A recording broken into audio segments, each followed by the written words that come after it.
Long term కోసం safe stocks ఎలా ఎంచుకోవాలి, తక్కువ రిస్క్ తో ఎక్కువ రాబడి తెచ్చే కంపెనీల్ని ఎలా గుర్తించాలి, intraday recommendations, positional calls, long term bets, short term investment picks, expert analyst team ఇచ్చే రికమెండేషన్స్ కోసం profityourtrade.in సబ్స్క్రైబర్ గా మారండి. Smart investor అనిపించుకోండి. సబ్స్క్రిప్షన్ వివరాల కోసం 9505020443 నంబర్ కు ఫోన్ చేయండి. profityourtrade.in అచ్చ తెలుగులో ఆర్థిక సమాచారం.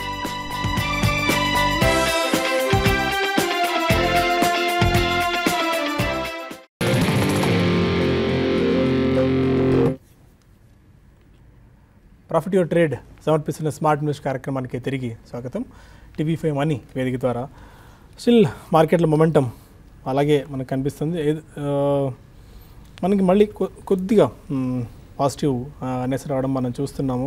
లోయర్ లెవెల్స్ దగ్గర కొద్దిగా బయింగ్ వస్తుంది. 10,026 పాయింట్స్ దగ్గర మనం నిఫ్టీ ట్రేడ్ కావడం చూస్తున్నాము. అండ్ సెన్సెక్స్ కూడా ఆల్మోస్ట్ 60 పాయింట్స్ దగ్గర రికవరీ మనకు కనిపించింది. 20 పాయింట్స్ నష్టంతో 32,216 దగ్గర సెన్సెక్స్ ట్రేడ్ అవుతుంది. లోయర్ లెవెల్స్ దగ్గర కొద్దిగా బయింగ్ సపోర్ట్ మనం రావడం చూస్తున్నాం. ఈ వీకెండ్ రోజున మేబీ 10,000 అబౌవ్ క్లోజ్ అయ్యే ఛాన్సెస్సే కనిపిస్తున్నాయి. బట్ ఈ వీక్ అంతా మనం అబ్జర్వ్ చేస్తే last half an hour, last 45 minutes నుండి ట్రేడింగ్ యాక్టివిటీ ఎక్కువగా జరుగుతుంది కాబట్టి కొద్దిగా కాషియస్ స్టెప్ తీసుకోవాల్సిన అవసరం కనిపిస్తుంది. 1 or 2 కాల్స్ తీసుకొని మనం అపార్ ఇండస్ట్రీస్ గురించి డిస్కస్ చేద్దాం. బెంగళూరు నుంచి ఉన్నారు శ్రీనివాస్. అడగండి శ్రీనివాస్. హలో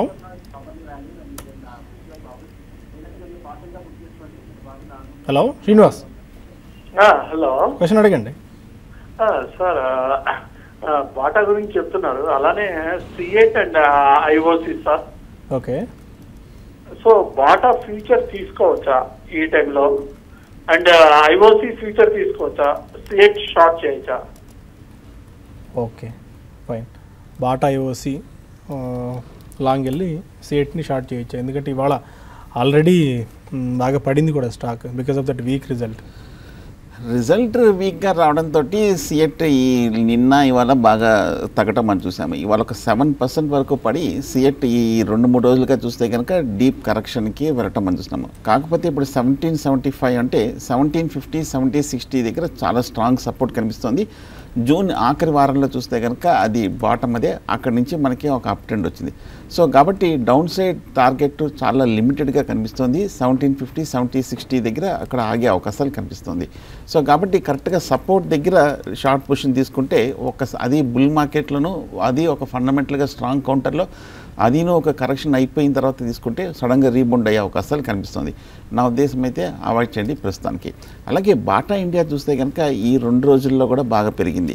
ఓవరాల్గా చూస్తే కనుక ఫండమెంటల్గా చాలా స్ట్రాంగ్గా ఉంది. టెక్నికల్గా చూస్తే కనుక ఈ లాస్ట్ 1 వీక్గా మనకి ఇంచుమించు 70-80 రూపాయల వరకు పెరిగింది బాటా ఇండియా. 628, 630 దగ్గర ట్రేడ్ అవుతున్న బాటా ఇండియా చూస్తే కనుక బాగా మేజర్ స్పర్ట్ కూడా రావడం మనం చూస్తున్నాము. కరెక్ట్గా 630, 35 దగ్గర స్ట్రాంగ్ రెసిస్టెన్స్ కూడా కనిపిస్తుంది. నా ఉద్దేశం ఒక చిన్న కూల్ ఆఫ్ కానీ ఒక టెక్నికల్ రియాక్షన్ వచ్చే అవకాశాలు కనిపిస్తుంది. కాకపోతే ఇవాళ నిన్న బ్రేక్అవుట్ వచ్చింది కాబట్టి లాంగ్ పొజిషన్స్కి అనుకూలమైన సమయమే. సో 620 లెవెల్లో మీరు బాటా ఇండియాని బై తీసుకొని 610 కింద క్లోజింగ్ బేసిస్ మీద స్టాప్ లాస్ పెట్టండి. ఓకే అరవింద్ గారు, మనం అపార్ గురించి డిస్కస్ చేసుకుంటున్నాం. పవర్ ఆయిల్ ఎస్పెషల్లీ స్పెషాలిటీ ఆయిల్స్లో ఉన్నారు, లూబ్రికెంట్స్లో ఉన్నారు, దీనికి తోడు ఆటోమోటివ్ లూబ్రికెంట్స్లో ఉన్నారు. One of the specialized segment ఇది. ఒకటి ఇంతకుముందు మీరు అన్నట్టు power segment or electricity segment grow అవుతుంటే ఆటోమేటిక్గా వీళ్ళకి కూడా ప్రత్యక్షంగా పరోక్షంగా బెనిఫిట్ ఉంటుంది. అండ్ ఆటోమోటివ్ లూబ్రికెంట్స్లో ఉన్నారు కాబట్టి మనం రెగ్యులర్గా చూస్తున్నాం ఈ స్పేస్లో మంచి గ్రోత్ కనిపిస్తుంది, మంచి గ్రోత్ పొటెన్షియల్ ఉంది కాబట్టి ఇది కూడా మళ్ళీ పరోక్షంగా ఇలాంటి కంపెనీస్కి దోహదపడే అవకాశం ఉంటుంది. కాబట్టి వీళ్ళు మార్కెట్ షేర్ ఈ in terms of the speciality oils లూబ్రికెంట్స్లో ఎక్కడున్నారు, ఆటోమోటివ్ లూబ్రికెంట్స్లో ఎక్కడున్నారు, ఎంత పొటెన్షియల్ ఈ కంపెనీకి ఉంది ఇంకా గ్రో అయ్యేందుకు? సో అపార్ ఇండస్ట్రీ ఇంతకుముందు మీరు చెప్పినట్టు సెగ్మెంట్ వైజ్ చూసుకుంటే అండి metallurgical, electrical and speciality chemicals అని మనం చెప్పుకోవచ్చు అండి. వీళ్ళ ఆపరేషన్స్ వెరీ నీష్ సెగ్మెంట్ అండి. చాలామంది ఎవరు ఎక్కువ ప్లేయర్స్ కూడా లేరు ఇందులో ఎంటర్ అవ్వడానికి కూడా. మనం చెప్పుకున్న విధంగా పవర్ డిస్ట్రిబ్యూషన్ అండ్ ట్రాన్స్మిషన్ దాంట్లో మనకి లాసెస్ ఎక్కువ అండి ఇండియాలో. సో అది కొంచెం కవరప్ చేయడానికి గవర్నమెంట్ చాలా సీరియస్గా ట్రై చేస్తుంది. బికాజ్ 24/7 పవర్ అనేది వాళ్ళు ప్రామిస్ చేసింది సంథింగ్ అది. And at the same time growing ఎకానమీస్కి అది చాలా ఇంపార్టెంట్ అండి. సో ఇవన్నీ ఏంటంటే డెఫినెట్గా ఇంప్లిమెంటేషన్ అనేది జరుగుతుందండి ఆ సెగ్మెంట్లో, అందుకని పాజిటివ్గా ప్లే చేయబోతుంది. అదే not many industries in that segment. Around కండక్టర్స్లో కూడా వీళ్ళు ఆల్మోస్ట్ గ్లోబల్లీ కూడా ఫోర్త్ బిగ్గెస్ట్ ప్లేయర్ అని చెప్పుకోవచ్చు అండి. మార్కెట్ షేర్ పరంగా ఇండియాలో ఆల్మోస్ట్ 22% మార్కెట్ షేర్ ఉందండి కండక్టర్స్లో. అండ్ అదేవిధంగా ఈ కండక్టర్స్ అండ్ ట్రాన్స్ఫార్మర్ ఆయిల్స్లో సెగ్మెంట్స్లో కూడా ఓన్లీ రికగ్నైజ్డ్ ఎక్స్పోర్టర్ అండి మన ఇండియన్ మినిస్ట్రీ ఆఫ్ కామర్స్ దగ్గర నుంచి. This is the only player which is recognized for export segment అని మనం చెప్పుకోవచ్చు. అండ్ అదేవిధంగా వీళ్ళు కొద్దిగా రీసెంట్గా కూడా ఆటోమోటివ్ లూబ్రికెంట్స్ పైన బాగా ఫోకస్ చేస్తున్నారు. ఎందుకంటే ఆ సెగ్మెంట్ వచ్చి ఆటో సెగ్మెంట్ ఈ సంథింగ్ డిస్పైట్ హయ్యర్ వాల్యుయేషన్స్ ఇంకా స్టీమ్ చాలా ఉందని చాలామంది అనలిస్ట్ మనం మాట్లాడుకుంటూ ఉన్నామని. It's true, it's fact. ఎందుకంటే ఆ సెగ్మెంట్ అనేది కొద్దిగా it's a resultant of cascading effect what happens in the economy. అందుకని ఆ విధంగా చూసుకున్నా కూడా ఆ సెగ్మెంట్లో చాలా ఆపర్చునిటీస్ కనబడి ఆ సెగ్మెంట్లో వీళ్ళు మార్కెట్ షేర్ పెంచుకునే విధంగా ట్రై చేస్తున్నారండి రీసెంట్గా. అట్ ద సేమ్ టైం వీళ్ళ ఫైనాన్షియల్స్ కూడా ఆల్మోస్ట్ రెవెన్యూ అనేది బాగా డబుల్ డిజిట్ గ్రోత్ అనేది వీళ్ళు ఆల్మోస్ట్ లాస్ట్ 5 years నుంచి చూపిస్తున్నారండి. At the same time next 2 yearsలో అట్లీస్ట్ 25% ఇంక్రీజ్ అండి. Right now they are at 4,800 crores చేస్తున్నారండి రెవెన్యూ పరంగా. 6,060 crores వరకు వెళ్తారండి నెక్స్ట్. అండ్ మార్జిన్స్ కూడా చాలా హెల్తీ లెవెల్స్లో ఉన్నాయండి. 8.5-9%లో మంచి మార్జిన్స్ డిస్ప్లే చేస్తూ వచ్చారు. అదేవిధంగా ROE ఒక ఈ షేర్ హోల్డర్స్ రిటర్న్ ఏదైతే ఉందో 15%-12% రేంజ్లో మంచి హెల్తీ లెవెల్స్లో పే చేస్తున్నారు. రీసెంట్గా డెట్ కూడా చాలా వరకు రెడ్యూస్ చేశారండి వీళ్ళు. ఇంతకుముందు కొద్దిగా డెట్ బర్డెన్ ఉండేది, ఇంట్రెస్ట్ కవరేజ్ మల్టిపుల్ అనేది కొద్దిగా ఎక్కువగా ఉండింది. బట్ దెన్ వీళ్ళు ఆ ప్రాఫిట్స్ నుంచి కొద్దిగా డెట్ రీపే చేసి they are at healthy levels అని చెప్పుకోవచ్చు అండి. అండ్ వీళ్ళు ఏంటంటే రీసెంట్గా ఈ ఆటో లూబ్స్ అండ్ ఈ హై ప్రీమియం ప్రోడక్ట్స్ HVDC అంటామండి మనం, కేబుల్స్, వీటిపైన చాలా ఫోకస్ చేస్తున్నారు. అండ్ అందులో వీళ్ళకి మార్జిన్స్ కూడా హై మార్జిన్ ప్రోడక్ట్స్ అని చెప్పుకోవచ్చు మనం వాటిని. సో అదొకటి మంచిగా పాజిటివ్గా ప్లే చేయబోతుందండి. అండ్ వీళ్ళకి మనం ఇచ్చే మల్టిపుల్స్ కూడా currently it's trading at 11 multiple అని చెప్పుకోవచ్చు అండి. And considering the EPS of 67 in FY19 మనం 1 year ఫార్వర్డ్ వాల్యుయేషన్స్ ఇస్తాం కాబట్టి నెక్స్ట్ 9 to 12 monthsలో 1000 టార్గెట్ అనేది ఈజీలీ గెటబుల్ అండి. ఇట్స్ అ వెరీ నీష్ సెగ్మెంట్లో ఆపరేట్ చేస్తున్న కంపెనీ అండి. It's not very easy to get in to the market. ఆ సెగ్మెంట్లో హై బ్యారియర్స్ ఆఫ్ ఎంట్రీ కూడా ఉంటుందండి. మనం 5 forces మోడల్లో చూసుకున్నా కూడా ఈ హై బ్యారియర్స్ టు ఎంట్రీ ఎక్కడైతే ఉంటుందో అసలు ఆ సెగ్మెంట్స్లో ఆల్రెడీ ఉన్న ప్లేయర్స్కి కొద్దిగా అడ్వాంటేజ్ ప్లే అవుతుందండి, అడ్వాంటేజ్ ఉంటుంది. అలాంటి సెగ్మెంట్లో ఆపరేట్ చేస్తున్న one of the industry Apar industries అని చెప్పుకోవచ్చు అండి మనం. So it's a good buy, keep it. It's నిజం చెప్పాలంటే actually this is something it's a wealth creating stock అని నేను చెప్తానండి. బట్ ఏంటంటే నెక్స్ట్ 1 year వ్యూలో దృష్టిలో పెట్టుకొని 30% ఆఫ్ రిటర్న్ అనేది easily gettable for this stock. Okay, that మీరు కన్జర్వేటివ్ మోడ్లో వెళ్తే 1000 ఇచ్చినట్టున్నారు. ఎగ్జాక్ట్లీ. ఎందుకంటే ఇప్పుడు వీళ్ళ వాల్యుయేషన్స్ ప్రకారంగా చూస్తే చాలా అట్రాక్టివ్గా ఉంది, క్వాలిటీ కూడా మంచి క్వాలిటీ రావడం చూస్తున్నాం. ఫైనాన్షియల్స్ చూస్తున్నా కూడా ఎక్కడ డిప్ కనిపించకుండా మినిమం సెట్ ఆఫ్ ఇది గ్రోత్ కనబడుతూ వచ్చారు. డెట్ ఈక్విటీ 0.29% మాత్రమే ఉంది. చాలా బిలో మనం అనుకుంటాం రెగ్యులర్గా మినిమం 1% కంటే తక్కువ ఉంటే పిక్ చేసుకోవచ్చు అని. అలాంటిది 0.3% మాత్రమే డెట్ ఈక్విటీ ఉంది. రిటర్న్ ఆన్ ఈక్విటీ కూడా ఆల్మోస్ట్ 19% దాకా పర్ఫామ్ చేస్తూ వస్తున్నారు. అండ్ రిస్క్స్ ఎలా ఉంటాయి ఈ కంపెనీలు? ఎందుకంటే ఎకానమీ రిస్క్ ఒకటి ఉంటుంది అండ్ కొన్ని sector specific are sector based వెళ్ళారు కాబట్టి మేబీ ఒక సెక్టార్లో ఏమన్నా కాస్త అనిశ్చితి వస్తే డైరెక్ట్ ఇంపాక్ట్ ఈ కంపెనీస్ మీద ఉంటుంది. వన్ ఈజ్ ఆటో అండ్ ఈ ట్రాన్స్మిషన్ డిస్ట్రిబ్యూషన్లో T&Dలో ఉన్నారు కాబట్టి. సో ఒకటి ఏంటంటే మనకి ఎకానమీ లెవెల్లో ప్రాజెక్ట్ డిలేస్ ఏదైతే ఉంటుందో అది వన్ ఆఫ్ ద రిస్క్ అని చెప్పుకోవచ్చు అండి. బట్ దెన్ ఇప్పుడున్న ఎన్వైరన్మెంట్లో ప్రాజెక్ట్ డిలేస్ అనేది I don't think it will happen because the India government is very much focused on infrastructure development అండి. They know the importance of it. And then మనకి last time పవర్లో వచ్చినప్పుడు కూడా 98లో and they were very focused on infrastructure. మనము ఈ roads ఏవైతే చూసామో వాళ్ళ హ్యామ్లో చేసినామని చెప్పుకోవచ్చు మనము. సో కన్సిడరింగ్ దట్ వాళ్ళ హిస్టరీ చూసుకున్నా కూడా అండ్ దెన్ ఈ కరెంట్ ఇంప్లిమెంటేషన్స్ చూసుకున్నా కూడా they are really focused on. So ఆ సైడ్ నుంచి one of the risk is project delay. But I don't think the government is really bothered about it because వాళ్ళు implementation పరంగా చాలా out of 10 I will give around 8 marks for them అండి. 8 points ఇస్తాను వాళ్ళకి. And at the same time వీళ్ళకి power బిజినెస్లో ఉన్నారు. Power అనేది కొద్దిగా ఏంటంటే ఆల్టర్నేట్ ఎనర్జీ వైపు షిఫ్ట్ అవుతున్నారు అనేది కొద్దిగా maybe it may happen in next 5 to 6 years అనే టైప్లో అంటున్నారు. But then it's very speculative statement అవుతుందండి కంప్లీట్లీ ఆల్టర్నేట్ పవర్ రావడం అనేది. అండ్ వన్ మోర్ థింగ్ వచ్చేసి కొద్దిగా రా మెటీరియల్ కాస్ట్ అనేది వీళ్ళకి హ్యూజ్గా ప్లే చేయబోతుంది. ఎందుకంటే వీళ్ళకి లూబ్రికెంట్స్ ఆయిల్ ప్రైస్ కూడా కొద్దిగా ఇండైరెక్ట్గా రిలేట్ అయి ఉంటుందండి. సో ఈ రా మెటీరియల్ కాస్ట్ కూడా కొద్దిగా ఏదైనా ఇంక్రీజ్ అవుతుంది అనేది కొద్దిగా ప్లే చేయబోతుంది. But then it's okay. ఆ మాత్రం రిస్క్లు ఏ ఇండస్ట్రీలోనే ఉంటున్నాయి. So it's like nothing to worry. So ఇంతకుముందు సాయి గారు అన్నట్టు కూడా సో వీళ్ళ హిస్టరీ చూసుకున్నా కూడా they been performing really good అండి, అమేజింగ్. వీళ్ళ మేనేజ్మెంట్ కూడా they are really focus. So considering the opportunities మనం ఈ నెక్స్ట్ 2-3 yearsలో మనకి ఎకానమీ వైజ్గా మ్యాక్రో ఎకానమీ వైజ్గా చాలా ఆపర్చునిటీస్ కనబడుతున్నాయి. definitely I think these people will realize more profits, and they're going to give you more money for your shares అండి. Okay. And ఈ point of వ్యూలో అంటే జిఎస్టీ పాయింట్ ఆఫ్ వ్యూలో వీళ్ళకి ఏమైనా ఇంపాక్ట్ ఉంటుందా? అండ్ ఎలాంటి క్యాపెక్స్ దీంతో ముందుకెళ్తున్నారు వీళ్ళు?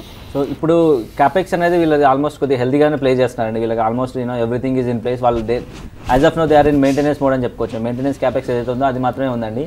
జిఎస్టీ నుంచి ఎఫెక్ట్ ఉంటుందా అంటే ఇట్స్ ఇండైరెక్ట్లీ ఉంటుందండి, కొద్దిగా డైరెక్ట్గా కాకపోయినా. Because the end customer is always they are worried about implementation time lo kuda they many of the projects were they stopped for a while because they want to get the clarity. కొద్దిగా clarity వచ్చిన తర్వాత transparency పెరిగిన తర్వాత ఆ take away customer take away ఉంటుంది కాబట్టి కొద్దిగా అనేది ఇంపాక్ట్ అయ్యింది. But then it's okay.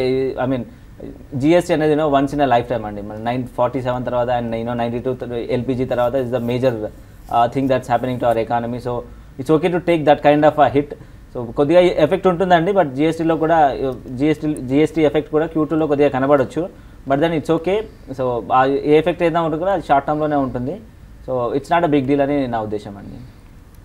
Okay. Maybe ఇది పాత న్యూస్ ఏమో.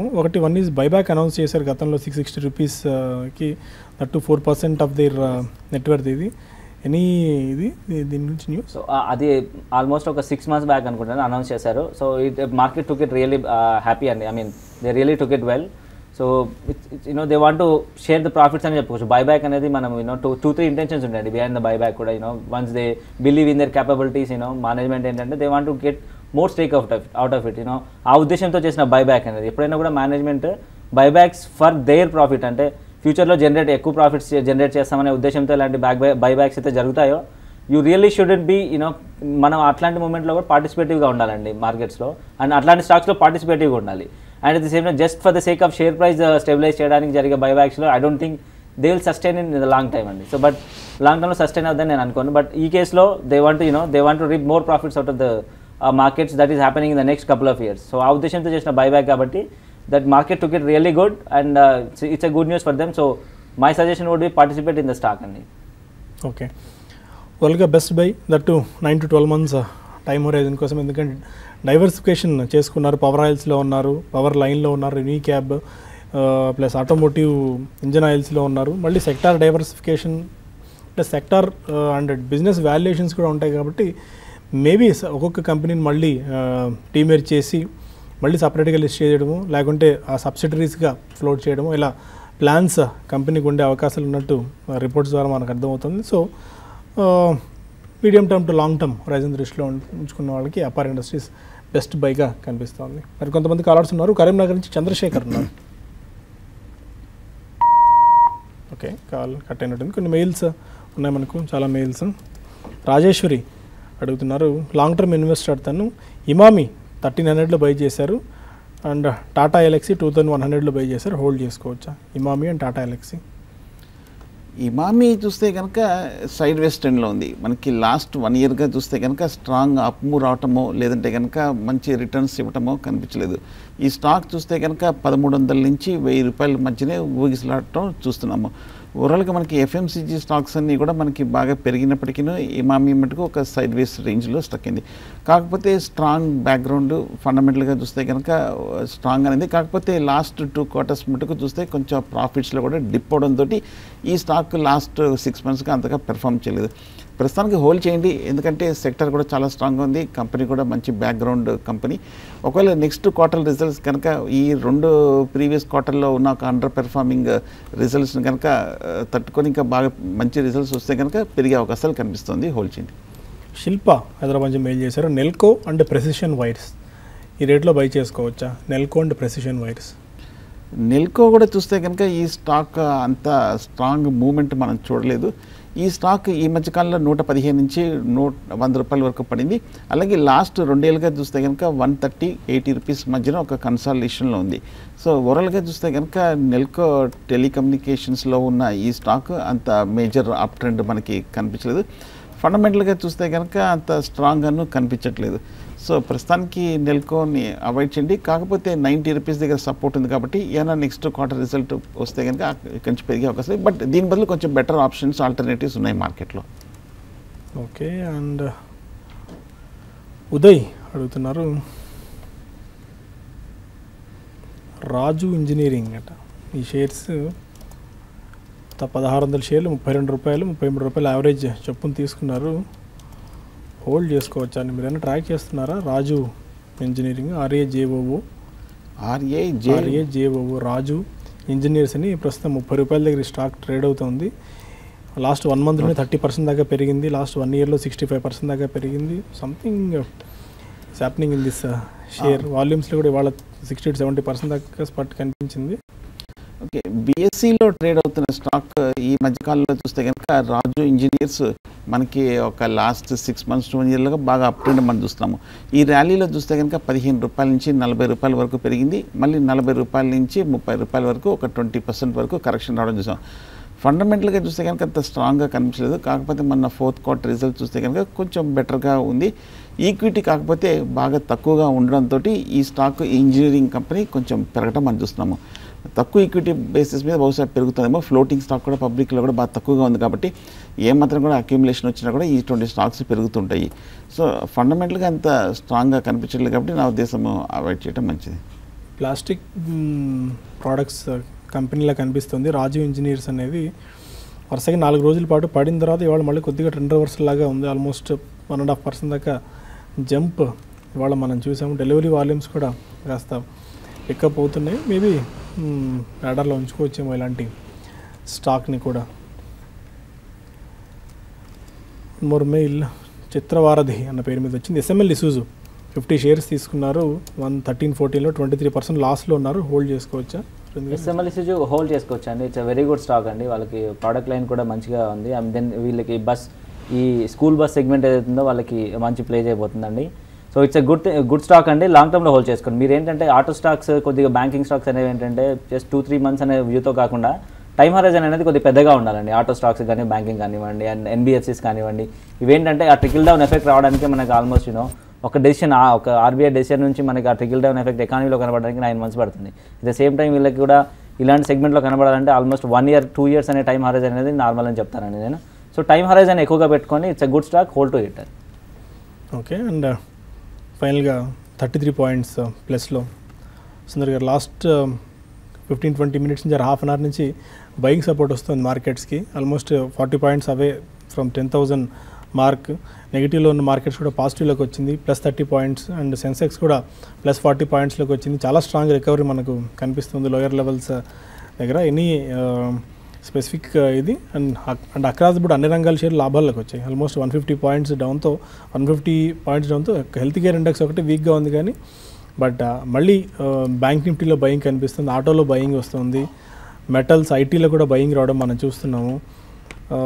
వరల్డ్ వైడ్ మార్కెట్స్లో మేబీ అలాగే ఉంది కానీ బట్ మన మార్కెట్స్లో సడన్ స్పట్ అప్ సైడ్. మార్కెట్ బాగా స్ట్రాంగ్ రికవరీ అయింది. ఇన్ఫ్యాక్ట్ డే హై అయిన 10,020 లెవెల్ పైన ట్రేడ్ అవుతుంది.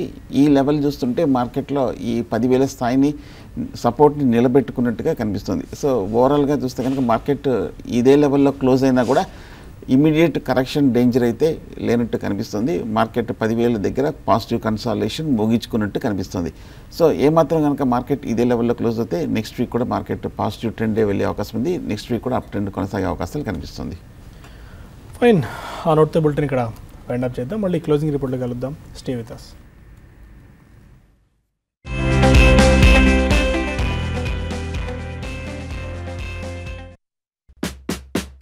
లాంగ్ టర్మ్ కోసం సేఫ్ స్టాక్స్ ఎలా ఎంచుకోవాలి? తక్కువ రిస్క్ తో ఎక్కువ రాబడి తెచ్చే కంపెనీల్ని ఎలా గుర్తించాలి? Intraday recommendations, positional calls, long term bets, short term investment picks. Expert analyst team ఇచ్చే రికమెండేషన్స్ కోసం profityourtrade.in సబ్స్క్రైబర్ గా మారండి. Smart investor అనిపించుకోండి. సబ్స్క్రిప్షన్ వివరాల కోసం 95050202